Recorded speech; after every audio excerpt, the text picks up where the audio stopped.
오늘의 말씀 마태복음 23장 13절에서 28절까지 말씀입니다. 율법 학자들과 바리새파 사람들아, 위선자들아, 너희에게 화가 있다.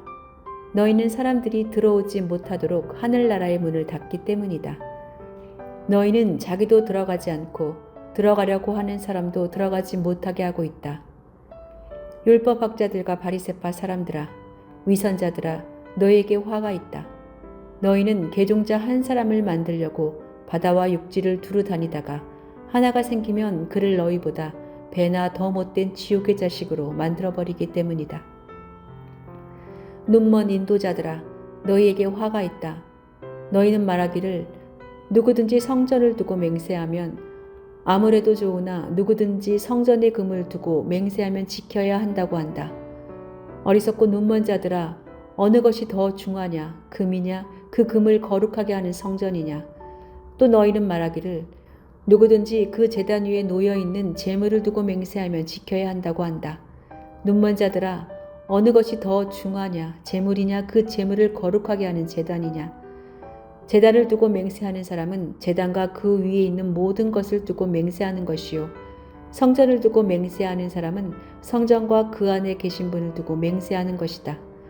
또 하늘을 두고 맹세하는 사람은 하나님의 보좌와 그 보좌에 앉아 계신 분을 두고 맹세하는 것이다. 율법 학자들과 바리새파 사람들아, 위선자들아, 너희에게 화가 있다. 너희는 박하와 회향과 근체의 11조를 드리면서 정의와 자비와 신의와 같은 율법의 더 중요한 요소들은 버렸다. 그것들도 소홀히 하지 않아야 했지만 이것들도 마땅히 행해야 했다. 눈먼 인도자들아, 너희는 하루살이는 걸러내면서 낙타는 삼키는구나. 율법 학자들과 바리새파 사람들아, 위선자들아, 너희에게 화가 있다. 너희는 잔과 접시의 겉은 깨끗이 하지만 그 안은 탐욕과 방종으로 가득 채우기 때문이다. 눈먼 바리새파 사람들아, 먼저 잔 안을 깨끗이 하여라. 그리하면 그 겉도 깨끗하게 될 것이다. 율법 학자들과 바리새파 사람들아, 위선자들아, 너희에게 화가 있다. 너희는 회칠한 무덤과 같기 때문이다. 그것은 겉으로는 아름답게 보이지만 그 안에는 죽은 사람의 뼈와 온갖 더러운 것이 가득하다. 이와 같이 너희도 겉으로는 사람에게 의롭게 보이지만 속에는 위선과 불법이 가득하다.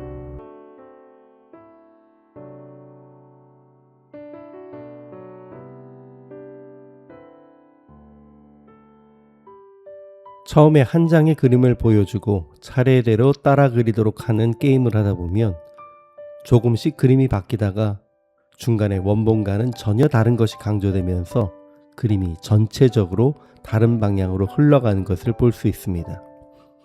그렇지만 원본을 보지 못한 사람들은 자기들이 엉뚱한 것을 그리고 있다는 것을 알지 못합니다. 그러므로 모두가 원본과 같은 그림을 그리도록 하려 한다면 각 사람이 원본을 직접 확인하고 따라 그리도록 해야 합니다. 그런데 중간에 있는 사람이 내 그림이 진짜 그림이니 이대로 따라해야 한다고 말하며 따르도록 하면 결국 그를 따르는 모든 사람이 원본과는 다른 그림을 그리게 됩니다. 예수님은 서기관들과 바리새인들의 외식 때문에 천국에 들어가려 하는 다른 이들도 들어가지 못한다고 꾸짖으십니다. 그들은 성전보다 성전의 금으로 맹세하는 것을 더 가치 있게 여기고 제단보다 그 위에 있는 예물의 가치를 더 중하게 여깁니다. 그들은 박하와 회향과 근체와 같은 향을 내는 물건으로는 11조를 드리지만 율법이 요청하고 진실로 삶을 향기롭게 하는 정의와 긍휼과 믿음은 버렸다라고 예수님은 말씀하십니다. 예수님은 하루살이는 걸러내고 낙타는 삼킨다는 표현으로 그들의 외식과 욕심을 표현하시면서 겉은 깨끗하지만 속은 탐욕과 방탕이 가득한 그릇, 회칠한 무덤 등으로 그들을 비유하십니다.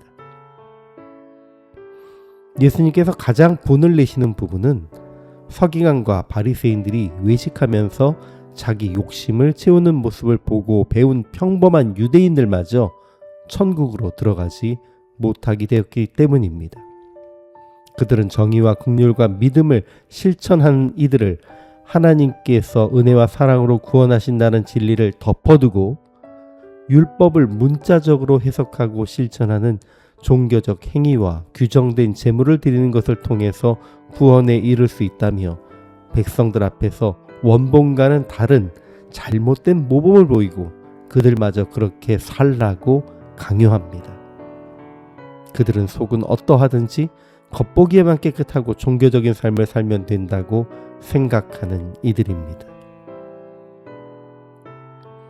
혼자 잘못된 죽음의 길로 가는 이는 혼자서 목숨을 잃는 것으로 끝나지만 그 죽음의 길이 사는 길이라고 사람들 앞에서 떠들면서 많은 사람을 끌고 가면 결국 모두가 죽게 됩니다. 예수님은 서기관들과 바리새인들은 그렇게 잘못된 길로 이끌어가는 악한 지도자로 책망하셨습니다. 물론 예수님 시대의 많은 종교 지도자들도 마지막 심판대 앞에서는 자기들도 잘못된 모범을 보인 이들을 따랐을 뿐이라고 항변할 수 있을 것입니다. 그러나 예수님은 어떤 상황 속에서도 기록된 말씀을 근거로 그들을 책망하셨습니다. 잘못 가르친 앞선 이들을 탓하기 전에 주어진 말씀을 읽고 묵상하고 바른 가르침이 무엇인지 구별해야 한다는 말씀입니다. 그러니 지금 우리도 무비판적으로 가르침을 따르기만 할 것이 아니라 정말 그러한지 스스로 말씀을 묵상하고 스스로를 돌아보아야 합니다.